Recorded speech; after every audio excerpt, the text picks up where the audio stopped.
Okay, Rob here. I'm back in the kitchen, in Rick's kitchen. This is pretty much a bi-level home. Just to give you kind of a little context here, it's a bi-level home. So you come in the door, you go upstairs or downstairs into the two living levels.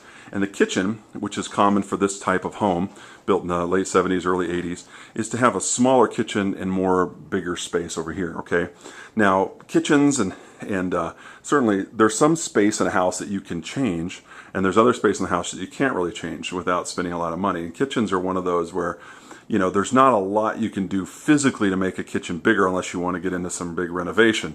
And that's certainly not what I'm going to recommend, because most of the people coming to your house aren't going to really care.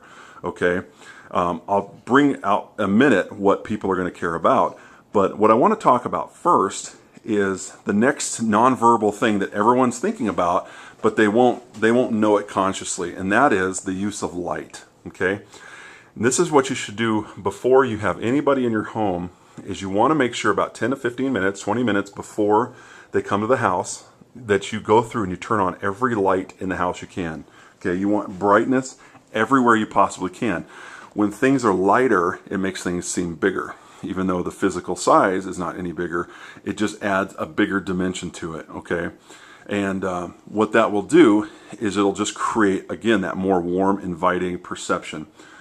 Okay, so make sure you turn on all the lights in your home. Make sure you have new light bulbs and everything, and that will definitely create a little bit more of the positive impression you want to do.